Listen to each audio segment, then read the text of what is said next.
প্রিয় দর্শক, আমন্ত্রণ জানাচ্ছি সোশ্যাল ইসলামী ব্যাংক নিবেদিত আমাদের আজকের 7 দিনে। আমরা আজকের এই 7 দিনে কথা বলতে চাই ইউরোপে বাংলাদেশের শ্রম বাজার নিয়ে। আমরা জানি যে প্রায় 1.5 কোটির বেশি মানুষ আমাদের অভিবাসনে রয়েছে। তার মধ্যে প্রায় 97 ভাগ মানুষ রয়েছে 10টি দেশে, বিশেষ করে মধ্যপ্রাচ্যের দেশগুলোতে।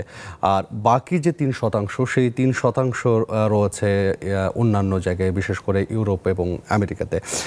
ইউরোপে যদিও কর্মসংস্থানের যথেষ্ট সুযোগ এরই মধ্যে তৈরি হয়েছে, কিন্তু যাওয়ার প্রবণতা বা অভিবাসনের প্রবণতা খুবই কম। কেন কম? আমরা কেন আমাদের দক্ষ জনশক্তিকে ইউরোপের অভিবাসনে পাঠাতে পারছি না? নাকি আমরা জায়গাগুলো সম্পর্কে সঠিক ধারণা পাওয়াতে আমাদের সমস্যা রয়েছে? সেই বিষয়গুলো নিয়ে আমরা আজকের এই আলোচনায় কথা বলতে চাই। আমরা আজকে পুরো আয়োজনই অনলাইনে যুক্ত হচ্ছে আমাদের ইউরোপ থেকে বেশ কয়েকজন অতিথি। আমরা শুরুতেই পরিচিত হয়ে নেব আমাদের সাথে কারা কারা আছেন আজকের এই আয়োজনে। শুরুতে পরিচিত হয়ে নেই যে লিসবন, পর্তুগাল থেকে গণমাধ্যম কর্মী ও সংগঠক আনোয়ার এইস খান ফাহিম, আপনি যুক্ত হয়েছেন। শুরুটা যদি আপনাকে দিয়েই করি, ফাহিম, আপনি পর্তুগালে রয়েছেন। সেখানে আসলে আমাদের বাংলাদেশিদের জন্য কর্মসংস্থানের সুযোগ কেমন? আপনি আপনার অভিজ্ঞতা থেকে যদি আমাদেরকে বলেন। আপনাকে অনেক ধন্যবাদ এবং নেক্সাস টেলিভিশনকে ধন্যবাদ, এবং আমাদের আজকে যারা আলোচক হয়েছেন সবাইকে শুভেচ্ছা জানাচ্ছি, আমাদের সকল দর্শককেও শুভেচ্ছা জানাচ্ছি। আপনি যে বিষয়টি জানতে চেয়েছেন, আসলে আজকে আমরা যে আলোচনার মুহূর্তে একটা পর্তুগালে বিশেষ করে একটি ঘটনা ঘটে গেছে, যেটা খুবই গুরুত্বপূর্ণ, যেটা যারা ইউরোপ মুখী আছেন তাদের জন্য খুব গুরুত্বপূর্ণ বিষয়। সেটি হচ্ছে, শুরুতে পর্তুগালে এতদিন যাবত একটি ব্যবস্থা চালু ছিল যে যারাই এই দেশের বিভিন্ন ভিসা নিয়ে আসবেন তারা আবেদন করতে পারবেন পর্তুগালে বসবাসের সুবিধার জন্য বা আবাসনের সুবিধার জন্য আবেদন করতে পারবেন। সেই যে অভিবাসন নীতি, এটা এই মাসের গত 3 তারিখে পরিবর্তন হয়ে গেছে, এবং গত 3 তারিখে পর্তুগালের বর্তমান প্রধানমন্ত্রী লুইস মন্টিনেগ্রো তিনি 41টি অভিবাসন নীতির পরিবর্তন নিয়ে সংসদীয় কমিটি প্রস্তাব দেন, এবং সংসদীয় কমিটিতে তা পাশ হওয়ার পরে রাষ্ট্রপতির কাছে যখন যায় সেখানে অনুমতি লাভ করে। তারপরে হচ্ছে মূলত এই যে অভিবাসন যে সুবিধাগুলো ছিল, যেটা অতীতে ছিল যে কোনো ভিসায় আসতে পরে এখানে আবেদন করা যাবে, সেটি বন্ধ হয়ে কিন্তু আজকের আমাদের আলোচনার বিষয় যে শ্রমবাজারের জন্য এই যে পর্তুগাল সরকারের বর্তমান পদক্ষেপ মূলত শ্রমবাজারকে আকৃষ্ট করার লক্ষ্যে তিনি তার বক্তব্যে পেশ করেছেন। তিনি তার বক্তব্যে উল্লেখ করেছেন যে যারা স্কিল ওয়ার্কার আছেন তারা আবেদন করতে পারবেন। মূলত গোটা ইউরোপের আজকে আমাদের আলোচক যারা আছেন তারাও বলবেন যে অবৈধ অভিবাসন বন্ধ করার লক্ষ্যে স্কিল ওয়ার্কার বা ওয়ার্ক পারমিটকে তারা গুরুত্ব দিচ্ছেন। পর্তুগাল সরকার বর্তমানে ওয়ার্ক পারমিটকে গুরুত্ব দিচ্ছেন, যে তারা চাচ্ছেন যে যারাই স্কিল তারা স্ব দেশ থেকে, যারা নন ইউরোপিয়ান দেশগুলো থেকে আছেন তারা আবেদন করতে পারবেন, এবং তারা এই দেশটিতে মূলত শিক্ষা এবং শ্রম খাতেই এখন যারা অভিবাসনের জন্য আসতে চান পর্তুগালে তারা আসতে পারবে খুব সুবিধাজনক। ভাই, আপনি একটা বাংলাদেশিদের জন্য একটা ভালো সুখবরই হয়তো শোনালেন। আমরা জানি যে অবৈধ অভিবাসন যদিও অনেকে আগ্রহী হয়ে থাকেন, তবে বৈধ অভিবাসনের সুযোগ রয়েছে। এই মুহূর্তে আমি কথা বলতে চাই, আমাদের সাথে পোল্যান্ড থেকে যুক্ত হয়েছেন মাহবুব সিদ্দিকী। আপনি ওয়েল শেখ ওয়ার্সো সিটি কাউন্সিলরও, একজন জনপ্রতিনিধিও। এটা আমাদের জন্য আজকে যুক্ত হতে আপনাকে ধন্যবাদ জানাচ্ছি। আর আপনার কাছে যে প্রশ্নটা করতে চাই, যে পোল্যান্ডে আমরা জানি যে বাংলাদেশিদের জন্য বৈধ অভিবাসনের সুযোগ রয়েছে, সেখানে আসলে কী ধরনের সুযোগ রয়েছে আপনি জানাবেন কি? ধন্যবাদ আপনাকে এবং দর্শকদেরকে যারা আমাকে শুনতেছেন। আমি একটু অসুস্থ, তারপরও জয়েন করেছি। পোল্যান্ডে আসলে আমাদের যে কমিউনিটি আছে সেখানে অনেক সুযোগ সুবিধা আছে, এবং আজ থেকে 5-6 বছরে আমাদের পোল্যান্ডে বাংলাদেশি ভাইদের, বাংলাদেশি ভাই এবং বোনদের পরিমাণ দ্বিগুণের বেশি হয়েছে। কিন্তু এখনো অনেক সেক্টরে আমাদের এখানে সুযোগ আছে, যেমন আপনার ট্রাভেল সেক্টর, যা বিশেষ করে প্রচুর আপনার এখানে ডেলিভারি লোকের প্রয়োজন, বিশেষ করে আমাদের বাঙালি ভাইরা এবং পুলিশ যাদের রেস্টুরেন্ট আসে ওদের প্রচুর ড্রাইভারদের প্রয়োজন।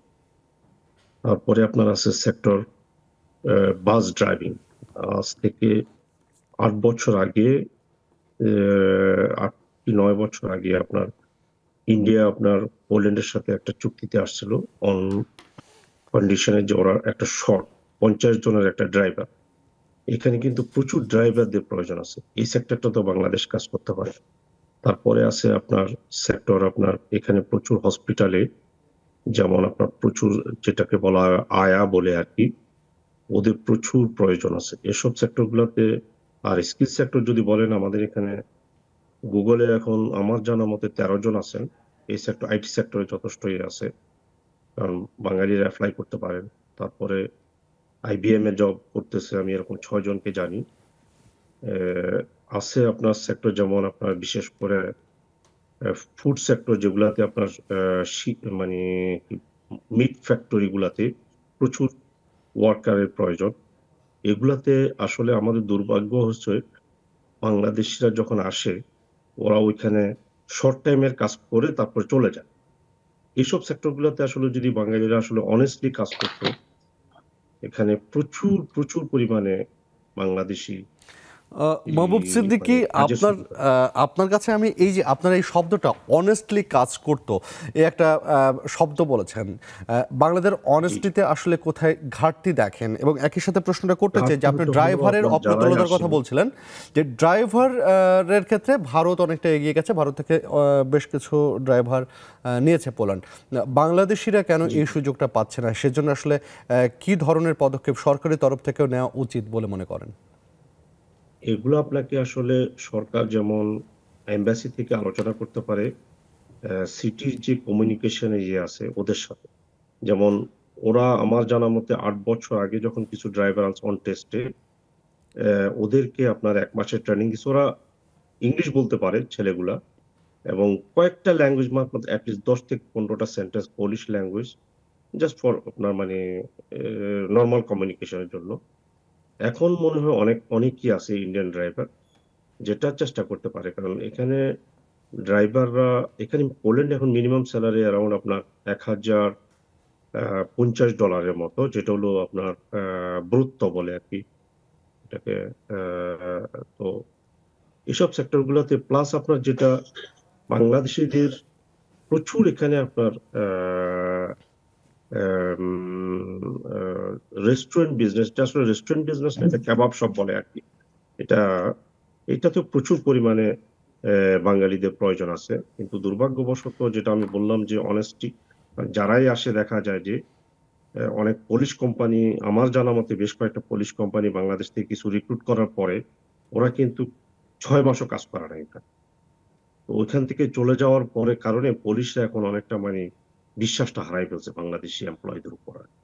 তো এই জিনিসটা নিয়ে আমার মনে হয় যে আমাদের যারা আসতে চায় ওদের সাথে মানে, এবং যারা আনতে চায় মানে, ওদের একটা মানে স্ট্রং কমিটমেন্টের দরকার, যে তুমি যেহেতু আসতেছো ওই কোম্পানিতে, কারণ কোম্পানি আপনাকে যখন আনার জন্য ট্রাই করতেছে পুলিশ কোম্পানিগুলা, কারণ আমি আজকে 6 বছর ধরে পুলিশ সিটি কাউন্সিলর, আমি এটার সাথে ইনভলভ হতে পারবো না, কিন্তু আমি 7 বছর আগে যখন আমাকে একটা কোম্পানি বলছিল যে আমার 100টা লোকের দরকার, অনটেস্ট আমি 20টা লোককে চাই, কিন্তু তখন দেখা গেল যে যে আপনার, এবং আমার জানা মতে 2টা পুলিশ কোম্পানি বাংলাদেশেও ভিজিট করছে।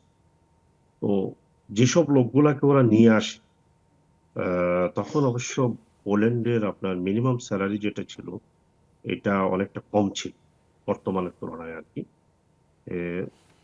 মোটামুটি পোল্যান্ডের আপনার জীবন ব্যবস্থা এখন একটু এক্সপেন্সিভ হয়ে গেছে ইউক্রেন যুদ্ধের পরে, কিন্তু আগে আপনাকে এত এক্সপেন্সিভ ছিল না, যেটাই ইনকাম করতে পারতো হয়তোবা। মানে ইউরোপের আপনি, আমি যে সমস্যাটা দেখতেছি আমাদের বাঙালিদের আমাদের সমস্যাটা হলো যে আমরা এক লাফে গাছে উঠে যেতে চাই। আপনি যদি স্টেপ বাই স্টেপ, কারণ এখানে আপনি যদি লিগালি আপনার 2 বছর 3 বছর লিগালি কাজ করতে থাকেন, 6-7 বছর পরে আপনি এখানকার সিটিজেন হইতে পারেন, মানে আপনার লিগালি আপনার ডকুমেন্ট করতে পারেন। মানে প্রপার আমার ওয়েতে এখনো মনে আছে। আসলে কাজ করার সুযোগটাও নিতে হবে এবং সেই কাজ কন্টিনিউ করার একটা ব্যাপার আছে। মাহবুব, আপনি থাকুন আমাদের সাথে, আমরা হয়তো আরও কথা বলবো। আমাদের সাথে আরও গেস্ট যুক্ত হয়েছেন। আমি এই মুহূর্তে কথা বলতে চাই, হাঙ্গেরি থেকে যুক্ত হয়েছেন তানভীর আলম। তানভীর আলম, আপনাকে স্বাগত জানাচ্ছি আমাদের আয়োজনে। সে সাথে আপনার কাছে যেটা প্রশ্ন রাখতে চাই যে আপনি একজন পিএইচডি গবেষক, যারা উচ্চ শিক্ষা নিয়ে আসলে ইউরোপে যেতে চান এবং তাদের জন্য আসলে কি ধরনের সুযোগ রয়েছে, এবং পাশাপাশি যেটা বলবেন যে শিক্ষার মানের একটা ব্যাপার আছে, সনদের একটা ব্যাপার আছে, সেখানে ইউরোপিয়ান কান্ট্রিগুলোর সাথে বাংলাদেশের সনদগুলোতে আসলে কি ধরনের পার্থক্য তৈরি হয়? ধন্যবাদ জানাচ্ছি সুযোগ দেওয়ার জন্য। আহ, আসলে হাঙ্গেরি মধ্য ইউরোপের একটি দেশ এবং দেশটির আয়তন 93,000 স্কোয়ার কিলোমিটার। পপুলেশন, জনসংখ্যা 9.8 মিলিয়নের মতো আর কি, এবং দেশের ঘনত্বটা 105 পার পার স্কোয়ার কিলোমিটারে 105 জন বসবাস করে আর কি। তো আমি হাঙ্গেরিতে এসেছি 2020 সালে পিএইচডি গবেষণার উদ্দেশ্যেই আর কি। তো হাঙ্গেরি গভর্নমেন্টের সাথে বাংলাদেশ গভর্নমেন্টের কিন্তু একটা রিলেশন আছে, সেটা হচ্ছে স্টাইপেন্ডিয়াম হাঙ্গেরিকাম যে স্কলারশিপ, এটা হাঙ্গেরির খুব প্রেস্টিজের একটা স্কলারশিপ। এই যে G2G একটা রিলেশন কিন্তু গভর্নমেন্টের সাথে আছে আর কি। তো এই G2G গভর্নমেন্টের রিলেশনের প্রেক্ষিতেই কিন্তু স্কলারশিপটা ওপেন করা হয়েছে, এবং এটি আমরা হচ্ছে তৃতীয় ব্যাচ, এর পরেও কন্টিনিউয়াস ব্যাচ আসছে আর কি। তো ইউরোপের দেশ হিসেবে অবশ্যই হাঙ্গেরি লেখাপড়ার মান যথেষ্টই উন্নত। ইউরোপের দেশ, স্কলারশিপের সুযোগ আছে, অনেক স্টুডেন্ট আসছে যারা কাজ করে লেখাপড়া করছে।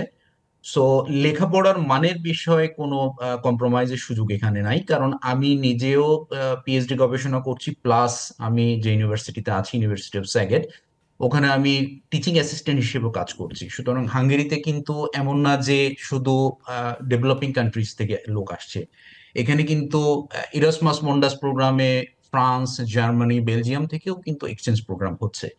সুতরাং লেখাপড়ার সুযোগের কথা যদি আমরা চিন্তা করি, এখানে কিন্তু একটা কোলাবোরেশন হচ্ছে উন্নত এবং উন্নয়নশীল অনুন্নত দেশের স্টুডেন্টদের মধ্যে। পরবর্তীতে দেখা যায় অনেক স্টুডেন্ট মাস্টার্স করে তারা অন্য অন্য দেশে চলে যাচ্ছে পিএইচডি করার জন্য, পিএইচডি স্টুডেন্টরা চলে যাচ্ছে পিএইচডি করার পর পোস্ট ডকের জন্য জার্মানিতে, চেক রিপাবলিকে বা পর্তুগালে, অনেক দেশেই কিন্তু চলে যাচ্ছে। আর একটা বিষয় আমি একটু আলোকপাত করতে চাই, সেটা হচ্ছে যে সরকারের সাথে কিন্তু একটা কোলাবোরেশনটা খুব জরুরি এখানে। যেমন একটা ছোট্ট একটা উদাহরণ আমি দেই, সেটা হচ্ছে স্টাইপেন্ডিয়াম হাঙ্গেরিকাম স্কলারশিপের আওতায় বাংলাদেশ থেকে কিন্তু প্রতি বছর আছে 120 জন, 130 জন, 80 জন এরকম। কিন্তু পাকিস্তানের সাথে হাঙ্গেরি গভর্নমেন্টের যে রিলেশন, সেখানে কিন্তু প্রতি বছর 400 জন স্টুডেন্ট আসতেছে একই স্কলারশিপের আওতায়। সুতরাং এই ক্ষেত্রে কিন্তু G2G মানে গভর্নমেন্ট টু গভর্নমেন্টের একটা রিলেশন অত্যন্ত জরুরি একটা বিষয়। এই বিষয়টা আলোকপাত করব। আর আপনি জবের কথা বলেছিলেন, জব সেক্টরটা হচ্ছে হাঙ্গেরিতে per head monthly income gross 1,470-75 মতো আসে আর কি। তো হাঙ্গেরির সবচেয়ে মানে গ্রোয়িং যে সেক্টরটা, সেটা হচ্ছে যে অনেকগুলো সেক্টরের মধ্যে গ্রোয়িং সেক্টর বা যে ক্ষেত্রে এরা বিভিন্ন দেশ থেকে লোক নিচ্ছে, বিশেষ করে ফুড প্রসেসিং, টেক্সটাইলস এবং হচ্ছে ইলেকট্রনিক্স, এই তিনটা সেক্টরে বেশি লোকেদের প্রয়োজন। প্লাস ফুডিং সেক্টর মানে হচ্ছে যে হোটেল কিন্তু অনেক বাংলাদেশিরা এখানে হোটেল দিয়েছেন, তারা কিন্তু সেখানে ভালো আসলে করছেন, খারাপ কি কিন্তু ধরনের করছেন। কি ধরনের দক্ষতার প্রয়োজন রয়েছে, মানে বাংলাদেশিদের যারা যেতে চায় কি ধরনের দক্ষতা অর্জন করা জরুরি বলে মনে করেন?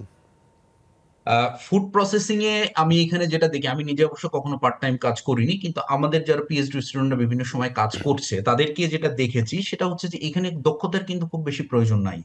ভাষাগত দক্ষতা এখানে আসার পরে কারো যদি ইচ্ছা থাকে, সে কিন্তু ভাষাগত দক্ষতা খুব সহজেই অর্জন করতে পারে।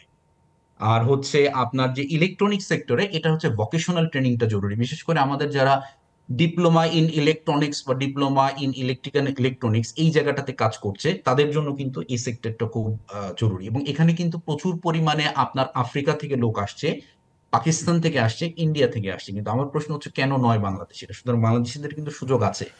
আর পরের যে বিষয়টা আমি একটু আলোকপাত করবো, সেটা হচ্ছে যে একজন ভাইয়া একটু আগে বললেন পোল্যান্ড থেকে, সেটা হচ্ছে যে সততার সাথে কাজ করাটা কিন্তু খুব জরুরি, কারণ আপনার বিদেশিরা কিন্তু বিশ্বাসযোগ্যতা খুব, মানে কি বলা যায়, যে রিলায়েবিলিটি জায়গাটা খুব পছন্দ করে। সুতরাং এই জায়গাটাতে যদি আমরা আস্থা অর্জন করতে পারি, তাহলে কিন্তু শুধু ইউরোপে না, সারা বিশ্বে কিন্তু আমাদের জব সেক্টরটা ওপেন করাটা সম্ভব।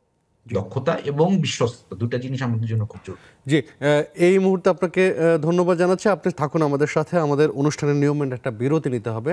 বিরতি থেকে ফিরে এসে আপনাদের সাথে নিশ্চয়ই আবারও কথা বলবো। প্রিয় দর্শক, নিচ্ছি ছোট্ট একটা বিরতির সাথেই থাকুন।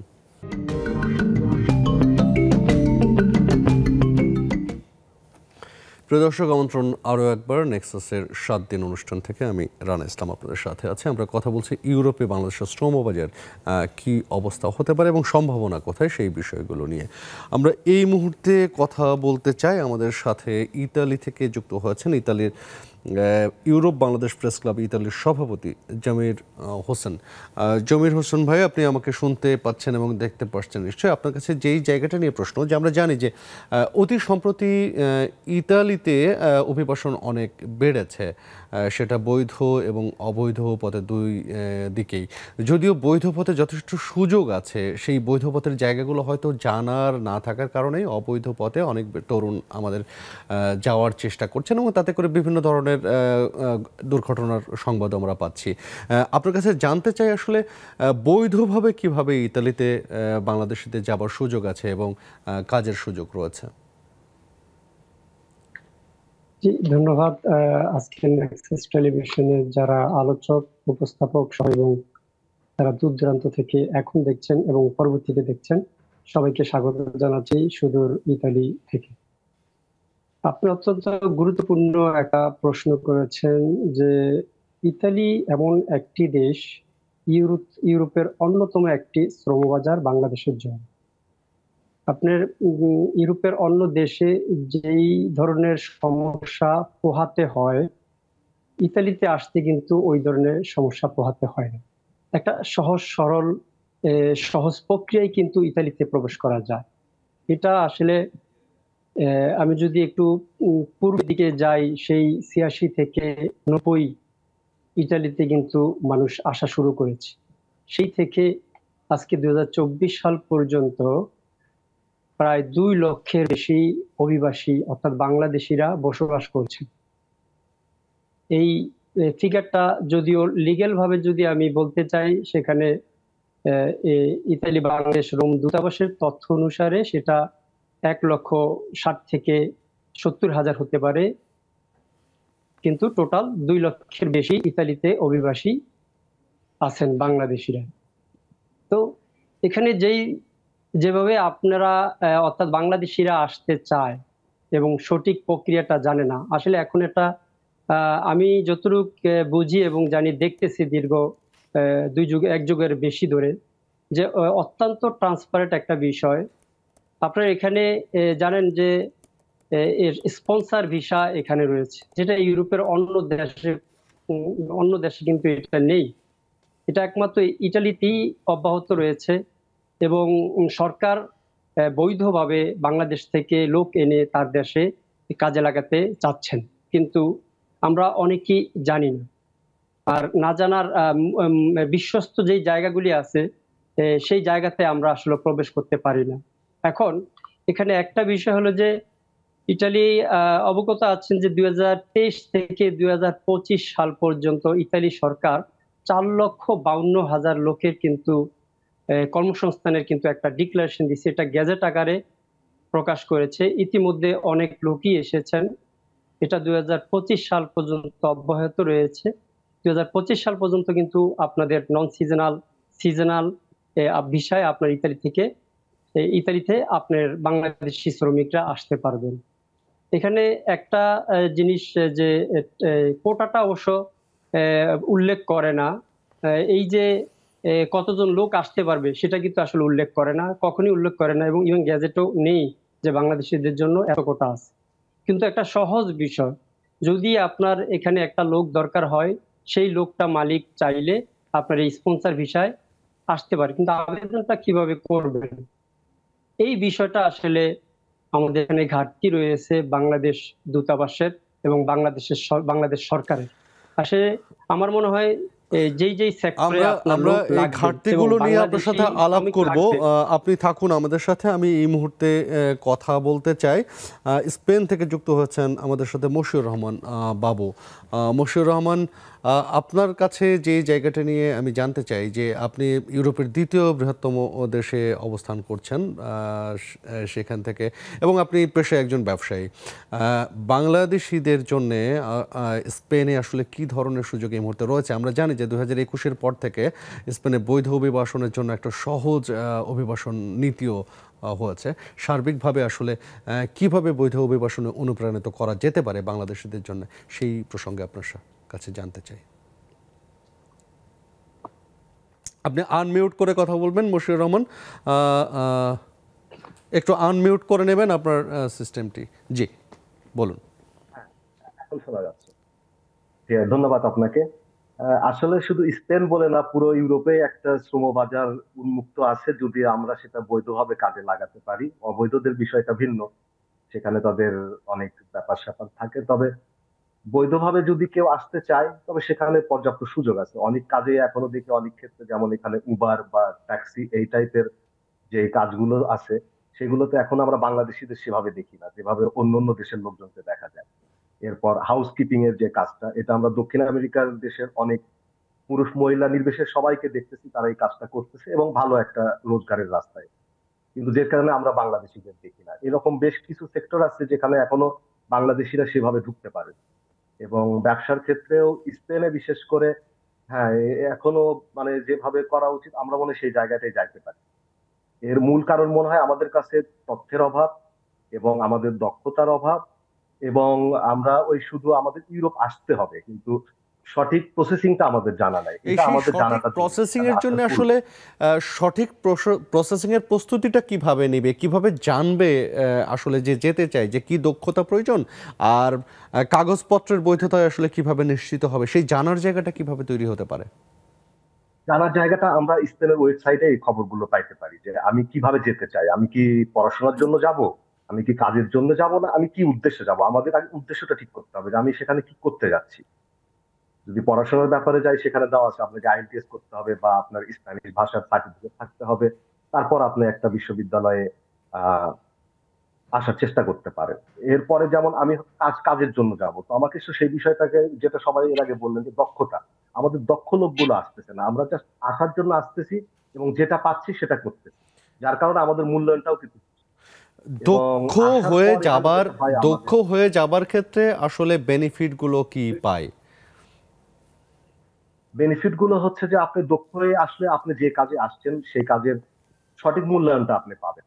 হ্যাঁ, আমার যদি দক্ষতা না থাকে, তাহলে আমি যদি একটা রেস্টুরেন্টে যাই, আমাকে বলা হবে তুমি থালা বাসন মাজো। কিন্তু আমার যদি শেপের দক্ষতা থাকে, তাহলে এসে কিন্তু আমি একটা ভালো একটা স্যালারিতে ভালো একটা অবস্থান পাচ্ছি। কিন্তু দেখা যাবে দক্ষতা না থাকার কারণে সেই অবস্থানে যেতে আমার 5টা বছর চলে। এখন ঠিক অনেকেই তো এরকম ভেবে প্রত্যেকটা থাকেন যে ক্ষেত্রে আমি তো আমাদের সব কাজই দক্ষতার পারি, আমি অভাবের কারণে আমি গেলেই হলো। আসলে সনদের মনে হয় একটা ব্যাপার গেলেই আছে, হলো। হ্যাঁ, সেই সনদের এটাই বিষয়টাকে হচ্ছে একটু আমাদের বলবেন? সমস্যা, যে আমাকে ওখানে যেতে হবে, কিন্তু আমাদের আসলে প্রস্তুতি নেই, পরিকল্পনা নেই, যে আমি ওখানে কি করতে যাচ্ছি এবং আমি কি করব। প্রস্তুতি এবং পরিকল্পনার অভাবটাও আমাদের মনে হয় যে আমরা পিছিয়ে পড়ার একটা কারণ। জি, ধন্যবাদ। থাকুন আপনারা আমাদের সাথেই। আমরা আরও একটা বিরতি নিতে হচ্ছে, ফিরে এসে আবারও আপনাদের সাথে কথা বলবো আমরা। প্রিয় দর্শক, নিচ্ছি আরও একটা বিরতির সাথেই থাকুন।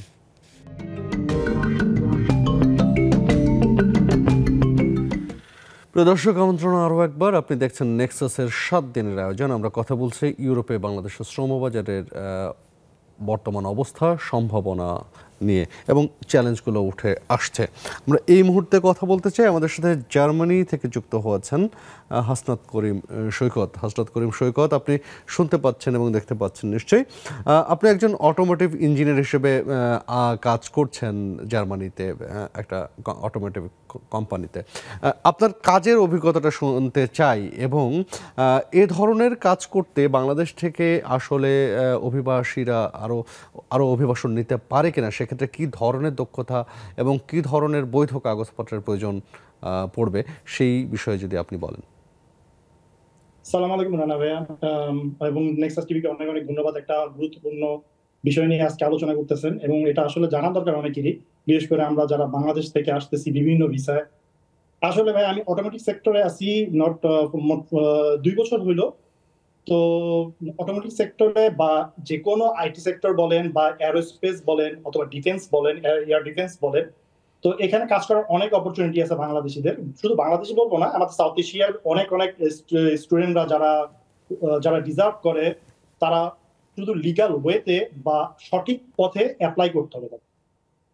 যেটা আমরা আসলে করি না, আমরা অন্যান্য পথ খুঁজে বের করার চেষ্টা করি যেটা অনেক সহজ হতে পারে, বাট সহজ, এটাও সহজ, শুধু আপনাকে হয়তো একটু সময় একটু বেশি দিতে হবে। আর বাংলাদেশ থেকে আসলে আমাদের অনেক অনেক স্কিলফুল লোক এখানে আসতেছে। জার্মানিতে বিশেষ করে আমি নিজেই ব্যক্তিগতভাবে অনেককেই চিনি যারা অটোমেটিক সেক্টর না হলেও অন্যান্য বড় বড় সেক্টর গুলোতে, আইটি বলেন, প্লাস বুয়েট থেকে অনেক স্টুডেন্টরা যারা even middle of the bachelor অবস্থায় ওরা এডমিশন নিয়ে এখানে বড় বড় অটোমেটিক সেক্টর প্লাস এআই এর উপর, আর্টিফিশিয়াল ইন্টেলিজেন্সের উপর অনেক অনেক স্টুডেন্ট আসতেছে। আমি বর্তমানে মিউনিকের কাছে একটা শহরে আছি, ইনগোলস্টাড। আর আমার কোম্পানি, আমি যেটাতে কাজ করতেছি সেটা আকুডিস জার্মানি, তারা অ্যারোস্পেস, এয়ার ডিফেন্স আর অটোমোটিভ সেক্টরে কাজ করতেছে। ইভেন এখানে স্টাডি করার জন্য অলরেডি প্রায় মোর দেন 25 স্টুডেন্টস আসছে করোনার পর।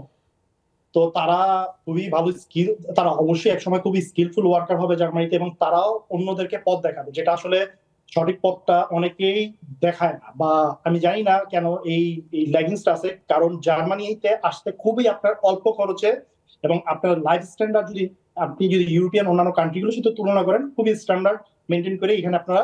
সেক্ষেত্রে জার্মানি যাবার বিশেষ করে বিশেষায়িত সেক্টরে, যেখানে আসলে বিভিন্ন ধরনের উচ্চশিক্ষা নিচ্ছে আমাদের বাংলাদেশিরা, সেই ধরনের সেক্টরে কাজ করার জন্য আসলে এই তথ্যগুলো কিভাবে জোগাড় করবে, এবং এই যে আমরা দালালের কথা শুনি, দালালবিহীনভাবে আসলে কিভাবে পৌঁছতে পারবে এবং যোগ্য কাজ খুঁজে পাবে?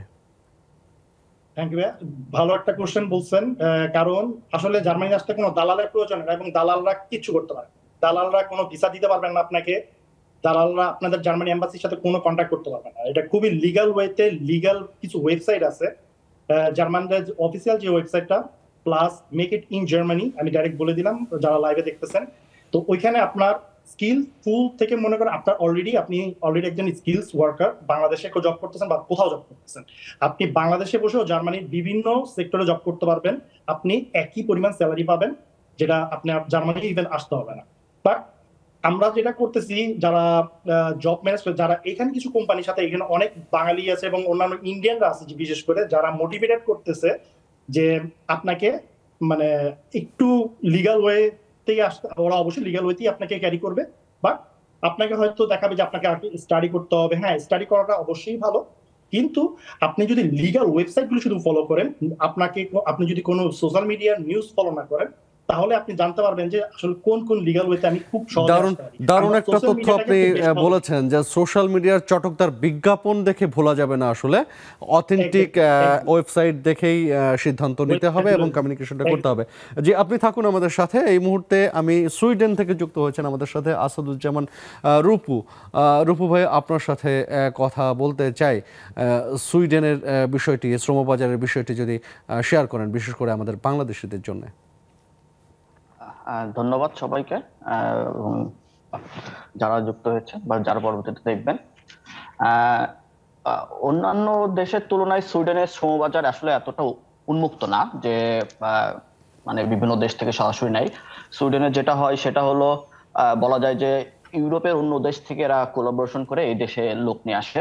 এখানে অনেক কনস্ট্রাকশন কোম্পানি আছে বা বিল্ডার কোম্পানি আছে বা বাস ড্রাইভার, এরা দেখা গেলো যে পূর্ব ইউরোপের দেশ, স্পেশালি পোল্যান্ড, স্লোভাকিয়া, বুলগেরিয়া বা হাঙ্গেরি, রোমানিয়া, এখান থেকে কোলাবোরেশন করে ওরা নিয়ে আসে। ওরা সরাসরি বাংলাদেশ থেকে এরকম কোলাবোরেশন করে সাধারণত শ্রমিক নিয়ে আসে, মানে দক্ষ কর্মী ছাড়া ওরা আসলে এইভাবে আনে না। আর খুব দক্ষ কর্মী হইতে হলে সেক্ষেত্রে দেখুন আইটি সেক্টর গুলাতে, যে সুইডেন আইটির প্রচুর ডিমান্ড, আইটির জব গুলা specially engineering sector, artificial intelligence বা কম্পিউটার ইঞ্জিনিয়ারিং বা সফটওয়্যার, এই সাবজেক্ট গুলোতে সুইডেনে প্রচুর ডিমান্ড। এইখানে আসতে হলে আপনার নর্মাল জব প্রসিডিউর ফলো গুলা করে আসতে হবে, বিভিন্ন কোম্পানির ওয়েবসাইট গুলো দেখতে হবে বা লিঙ্কডইনের প্রোফাইল, লিঙ্কডইনে তাদের প্রোফাইল অনুযায়ী তারা জব সার্চ করে বিভিন্ন অপরচুনিটি পাওয়ার পর তারা লিগ্যাল ওয়েতে মানে স্টুডেন্ট মাইগ্রেশন ওয়েবসাইটে ডকুমেন্টের তথ্যগুলো নিয়ে তারা নর্মাল ভিসা প্রসেসিং এর মাধ্যম দিয়ে এইভাবে তারা সুইডেনে আসার মানে পসিবিলিটি আছে।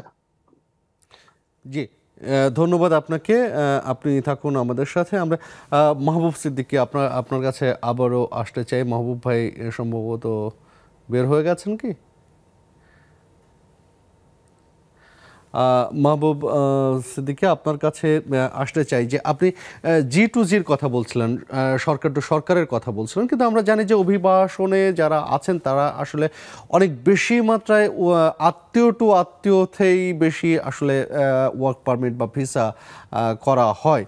তাতে করে আসলে কি ধরনের সমস্যা তৈরি হয়, বিশেষ করে দালালের খপ্পর কিভাবে মুক্ত থাকতে পারে আমাদের অভিবাসন প্রত্যাশীরা, আপনি কি মনে করেন? আসলে আমাদের যে সমস্যাটা, আমরা সহজেই কোনো একটা জিনিস যখন আপনি প্রসেস শুরু করেন, যারাই আসতে চান বিদেশে, এখন কিন্তু সব কিছুই সোশ্যাল মিডিয়াতে আছে। আপনি যে দেশে আসতে চান ওই দেশের ওয়েবসাইটে ঢুকলে, এমবাসিতে যে ঢুকলে আপনি দেখবেন যে কি কি ডকুমেন্ট আপনাকে চাচ্ছে। আপনি যদি স্টুডেন্ট ভিসা আসতে চান, কিভাবে ইউনিভার্সিটি, যদি কোনো জবে আসতে চান, কোন কোম্পানি আপনাকে হায়ার করতে চাচ্ছে, তখন আপনি কিন্তু দালালের কাছে, দালালরা আসলে কি করতেছে, ওরা আসলে বায়া হয়ে মানুষকে বায়াস করতেছে। যেমন আপনার যদি পোল্যান্ডে আসতে, আমার মনে হয় যে আপনি লিগাল ওয়েতে আসলে, যেহেতু ইন্ডিয়া যেতে হয়, আমাদের বাংলাদেশ এম্বাসি বা কনসুলেট সেকশন নাই বাংলাদেশে, সেক্ষেত্রে আপনার বাংলাদেশ থেকে ইন্ডিয়া আসতেই ম্যাক্সিমাম টাকাটা খরচ। এছাড়া আপনার বাংলাদেশ থেকে ফ্লাই করতে 1.5 লাখ থেকে 1,80,000 টাকা টিকিটের প্রয়োজন। তো অ্যারাউন্ড 5 লাখ আমার জানা মতে, আমি রিসেন্টলি শুনলাম যে 16 লাখ 15 লাখ টাকা দিয়ে বাঙালি ভাইয়েরা আসতেছে। তো এগুলো আসলে, এবং যারাই আসতেছে, এবং রিসেন্টলি শুনতেছি আপনার আসলে করোনার পরে পোল্যান্ডে, বর্তমানে সরকার চেঞ্জ হয়েছে গত বছর, বেশ বড় ধরনের একটা মানে ক্রাইসিস ভিসা নিয়ে, যেটা বিএফএস বললো আর কি। ওখানে আমি তখন শুনছিলাম যে আপনার এক একজনে 60,000 রুপি, কেউ 80,000 রুপি দিয়ে শুধু অ্যাপয়েন্টমেন্ট নিচ্ছে।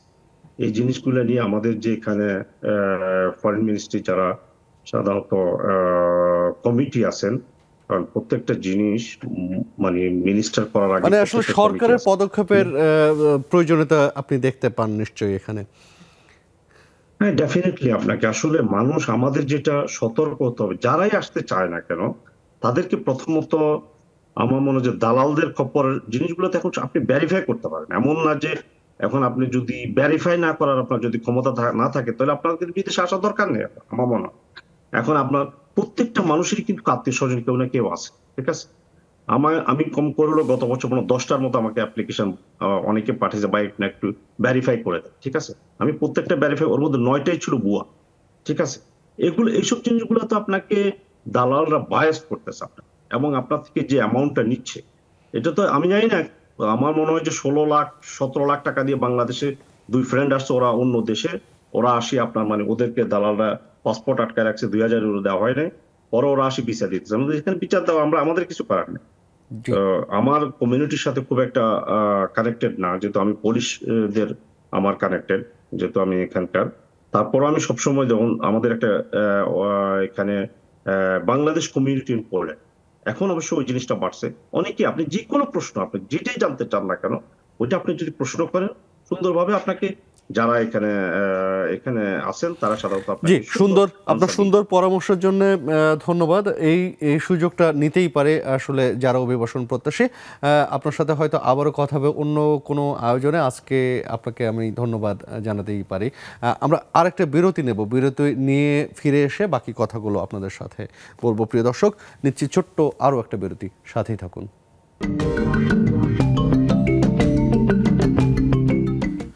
প্রিয় দর্শক, আমন্ত্রণ আরও একবার। আপনি আছেন নেক্সাস টেলিভিশনের সাথে। আমরা কথা বলছি ইউরোপে বাংলাদেশের শ্রমবাজারের বর্তমান অবস্থা এবং সম্ভাবনা নিয়ে।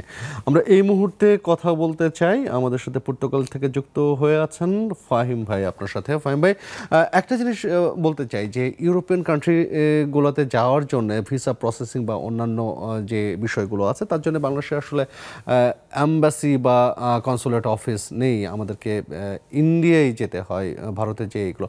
এতে আপনাদের আসলে কি ধরনের বিড়ম্বনায় পড়তে হয়? রানা ভাই খুবই গুরুত্বপূর্ণ একটা কথা বলেছেন। বাংলাদেশে বেশ কয়েকটা দেশেরই, ইউরোপিয়ান দেশের আপনার এমবেসি আছে, যেমন ইটালি, স্পেন, সুইডেন এইসবের আছে। কিন্তু এখন বর্তমানে সবচেয়ে গুরুত্বপূর্ণ যে এমবেসি অথবা কনসুলার সেবা চালু হওয়ার যে গুরুত্ব আছে সেটা হচ্ছে পর্তুগালে। এবং বাংলাদেশ থেকে পর্তুগালে সাবেক পররাষ্ট্র প্রতিমন্ত্রী শাহরিয়ার আলম, পররাষ্ট্রমন্ত্রী ডক্টর আব্দুল মোমেন, ওনারা এসেছিলেন এবং ওনারা কথা দিয়েছিলেন যে সরকারের সাথে একটি মত বিনিময় হয়েছে যাতে করে দ্রুত এটির হয়ে যায় যে বাংলাদেশে কনসুলেট সেবা অন্তত চালু হয়। কিন্তু এটা হচ্ছে না। এর ফলে যে সমস্যাটা হচ্ছে, এখানে যে প্রবাসী যারা রয়েছেন তারা ফ্যামিলি রিউনিয়নের জন্য যারা আবেদন করতে হয়, অনেক প্রবাসী আছেন যারা এই পর্তুগালের অভিবাসন সুবিধার কারণে যারা রেসিডেন্ট কার্ড পান, তারা কার্ডটি পাওয়ার পরপরই তারা তাদের পরিবারের জন্য আবেদন করতে পারেন এবং তাদেরকে অনেক অনেক ভোগান্তির শিকার হতে হচ্ছে। আমি কিছুদিন আগেও কথা বলেছিলাম মাননীয় রাষ্ট্রদূত রেজিনা আহমেদের সাথে। তিনি বলেছেন যে ঠিক চলমান। তবে আমার আজকে এই অনুষ্ঠানের মাধ্যমে আমি আমাদের বাংলাদেশ সরকারের দৃষ্টি আকর্ষণ করব যে যারা এই কর্তৃপক্ষ রয়েছেন, যারা এটি পররাষ্ট্র মন্ত্রণালয় এবং যারা রয়েছেন, তারা যদি তাদের কূটনৈতিক তৎপরতা বৃদ্ধি করেন, যার কারণে আমাদের এখানে পর্তুগালে যারা অবস্থান করছেন তাদের জন্য হলেও এই প্রবাসী রেমিটেন্সধারী যারা গত বছরেও 29 মিলিয়ন ইউরো পাঠিয়েছে বাংলাদেশের অর্থনীতিতে, তাদের জন্য হলেও যেন দ্রুত কনসুলেট সেবা বাংলাদেশে পর্তুগালে চালু করা হয়। জি, অনেক সুন্দর করে বলেছেন। আপনাকে ধন্যবাদ ফাহিম ভাই। আমি এই মুহূর্তে যদি কথা বলি তানভীর ভাই আপনার সাথে। তানভীর ভাই, এই মুহূর্তে আপনি অভিবাসী, একজন অভিবাসী, বর্তমান অভিবাসী হিসেবে বাংলাদেশের অভিবাসনকে এগিয়ে নিতে আপনার চাওয়াটা কি হবে? খুব সংক্ষেপে যদি বলেন, সময় স্বল্পতা রয়েছে। ধন্যবাদ। খুব মূল্যবান একটি প্রশ্ন করেছেন আপনি। সেটা হচ্ছে যে অধিবাসীদের জন্য সবচেয়ে বড় যে প্রতিবন্ধকতা, যে দালালের বিষয় আসলো, যে বিষয়গুলো আসছে আর কি, এটা কেন যাচ্ছে? আসলে আমাদের অধিবাসীদের যে কূটনৈতিক সুবিধাটা, এটা কিন্তু আমরা পাচ্ছি না বাংলাদেশে বসে। সকল এম্বাসি কিন্তু ইন্ডিয়াতে আছে। তো এই যে ইন্ডিয়াতে যাওয়ার যে হ্যাসেলটা, এই হ্যাসেলটা থেকে অ্যাভয়েড করার জন্য কিন্তু আপনার দালালের সম্মুখীন হচ্ছে অনেকে। তো আমার যেটা ব্যক্তিগত মতামত থাকবে সেটা হচ্ছে যে ফ্রান্স যে এম্বাসি আছে সে কিন্তু বাংলাদেশ থেকে যারা শ্রমিক হিসাবে বা স্কিল্ড ওয়ার্কার হিসাবে চেক রিপাবলিকে আসতে চাচ্ছেন বা অন্য কোনো দেশে যেতে চাচ্ছেন, তারা যদি অ্যাটলিস্ট ডকুমেন্টস গুলো বাংলাদেশ থেকে জমা নিয়ে ইন্ডিয়া পাঠিয়ে ভিসাটা করে আনতে পারেন, সকল ডকুমেন্টস ঠিক থাকলে, আমার মনে এটা খুব ভালো একটা পদক্ষেপ হবে। যদি সম্ভব নাও হয় যে ওই দেশের চেক রিপাবলিকের যদি এম্বাসি করার সুযোগ না হয় বাংলাদেশে, অন্তত আরেকটা এম্বাসি, ইউরোপিয়ান আরেকটা এম্বাসি যাতে এই সুযোগটা দেয়, যাতে আমার ফিজিক্যালি যাওয়া না লাগে। একটু হলেও কিন্তু মানুষজন দালালের যে খপ্পর বা ভুয়া টাকা হারানো, এই ব্যাপারটা থেকে কিন্তু আমরা বের হয়ে আসতে পারবো। বাঙালিরা কিন্তু পরিশ্রমী, বাঙালিরা কিন্তু মেধাবী, আমি সর্বাত্মক ভাবে স্বীকার করি যে বাঙালিরা পরিশ্রমী, মেধাবী। এরা ইউরোপিয়ানরা কিন্তু এই লেভেলে পরিশ্রমী না, কিন্তু আমরা কিন্তু পরিশ্রমী। সুতরাং এই পরিশ্রমটাকে কাজে লাগানোর জন্য সরকারের কূটনৈতিক তৎপরতা বৃদ্ধি করাটা অত্যন্ত জরুরি। অন্তত এই সুবিধাটা ইনশিওর করে নিশ্চয়ই সরকারের যে একটা এম্বাসি যদি প্রতিনিধি হিসেবে কাজ করে, ভিসাটা ইন্ডিয়া থেকে করায় নিয়ে আসতে পারে। জি, নিশ্চয়ই সরকারের সংশ্লিষ্ট মহল বিষয়টি আপনার কথা যদি শুনে থাকেন গুরুত্ব দিবেন। আমি জমির হোসেন আপনার কাছে জানতে চাই যে ইতালিতে আসলে বাংলাদেশের জন্য চ্যালেঞ্জ কি হবে ভবিষ্যৎ সময়ের জন্য? জি, ধন্যবাদ। আসলে আমি সংক্ষেপেই বলতে চাই যে ইতালি ইউরোপের অন্যতম একটা শ্রমবাজার। এই বাজারটাকে ধরে রাখতে হলে সরকারকে এখনই সজাগ হতে হবে এবং যেই ইয়েগুলি সমসাময়িক সময়ে আমাদের এই ইতালির প্রধানমন্ত্রী জর্জা মেলোনি বলেছেন যে বাংলাদেশে আপনার ভিসার যেই শ্রম ভিসা বেচা কেনা হচ্ছে, এটা আমাদের জন্য অত্যন্ত দুঃখজনক একটা সংবাদ। এই সংবাদকে কেন্দ্র করে আমার মনে হয় খুব শীঘ্রই সরকারের উচ্চ মহলে কূটনৈতিক আলোচনা করে প্রমাণ করা উচিত যে আসলে আমরা এখানে সংকীর্ণ কিছু লোক আছে, অল্প সংখ্যক লোক আছে যারা আসলে এটার সাথে কাজ করে দেশের ভাবমূর্তি নষ্ট করতেছে। সেই বিষয়ে সরকার তৎপর হয়ে তাদেরকে আইনের আওতায় এনে তাদেরকে আমাদের অর্থাৎ ইতালি সরকারকে দেখানো উচিত। তাহলে নতুন করে আমাদের যেই শ্রমবাজারটা রয়েছে ইতালিতে সেটা আপনার অক্ষুণ্ণ থাকবে। অন্যথায় আগামীতে যেই স্পন্সর আসতেছে সেটার থেকে কিন্তু আমরা বঞ্চিত হব। এর আগেও কিন্তু আমরা 8 বছর আপনার সরকারের স্পন্সর থেকে বঞ্চিত ছিলাম, অর্থাৎ বাংলাদেশকে কালো লিস্টে রাখা হয়েছিল। সুতরাং সে থেকে বেরিয়ে আসতে হলে জমির হোসেন আপনাকে ধন্যবাদ। আরো হয়তো আমরা কথা বলবো অন্য কোনো আয়োজনে। আমি মশিউর রহমান আপনার সম্ভাবনার কথা শুনতে চাই এবং চ্যালেঞ্জ কি দেখেন, খুব সংক্ষেপে যদি বলেন। মশিউর রহমান আনমিউট করতে হবে, জুম লিংকটি আনমিউট করে কথা বলবেন কাইন্ডলি। জি বলুন। হ্যাঁ, আমাদের সম্ভাবনা অনেক, কিন্তু আমাদেরকে আসলে প্রথমত সচেতন হতে হবে। সেটা সরকারের চেষ্টা করতে হবে সাধারণ মানুষকে সচেতন করার, এবং সাধারণ মানুষের উচিত নিজে থেকে সচেতন হবার, এবং এটাই একমাত্র পথ যেটাতে আমরা দালাল মুক্ত একটা শ্রমবাজার তৈরি করতে পারি। সেই সচেতনতাটা আসলে কিভাবে আসবে? সচেতন হতে হলেও তো এক ধরনের তথ্য দরকার, সেই সঠিক তথ্য আসলে কিভাবে নিশ্চিত হবে? সেটাই আমি বলতে চাচ্ছি। সেই তথ্যটা আমরা পাবো যে পথে আমি যেতে চাই সেই ওয়েবসাইটে পাবো। আমি যদি পড়াশোনা করতে চাই সেই বিশ্ববিদ্যালয়ের ওয়েবসাইটে তথ্যগুলো আছে যেগুলো আমার প্রয়োজন, নিঃসন্দেহে আছে, প্রত্যেকটা বিশ্ববিদ্যালয়ের ওয়েবসাইটে আছে। এবং আমি যদি কাজে আসতে চাই তো আমাদের স্পেনের কথা যদি বলি, স্পেন এমবাসির ওয়েবসাইটে সব তথ্য রয়েছে এবং তাদের হেল্পলাইন আছে, আমরা ফোন করেও কথা বলতে পারি, আমাদের ফোন করেও জানতে পারি যে আমি এইভাবে এটা করতে চাই, সেটা কিভাবে সম্ভব, যেটা আমরা করি না। এবং এই সুযোগটাই দালালরা নিচ্ছে। জি ধন্যবাদ আপনাকে। কথা হয়তো আরো বলা যেত, সময় স্বল্পতা রয়েছে।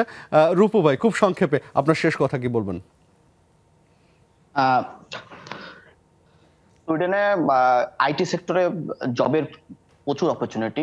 এখানে আসলে মানুষকে একটু জাস্ট স্কিলফুল হইতে হবে, লিঙ্কডইনে প্রোফাইলগুলো দেখতে হবে, লিঙ্কডইনে জব অপরচুনিটিগুলো দেখতে হবে। এবং সুইডেনে যদিও এখন ভিসার নীতি অনেক কঠিন হয়েছে, তারপরেও স্টুডেন্টের জন্য সুইডেন এখনো অনেক ভিসা প্রসেসিংটা ইজি, বিকজ স্টুডেন্টের যে ভার্সিটি অ্যাপ্লিকেশন করার জন্য যে একটা ওয়েবসাইট আছে, সে একটা ওয়েবসাইটের মাধ্যমে তারা 4টা ইউনিভার্সিটি অ্যাপ্লাই করতে পারে, যেটা খুবই ইজি। এবং ওই ওয়েবসাইটে খুব ডিটেলস সবকিছু দেওয়া আছে। এবং স্টুডেন্ট হিসেবে আসার পর সুইডেনের জবের অপরচুনিটিগুলো খুবই সহজ কম্পারেটিভলি।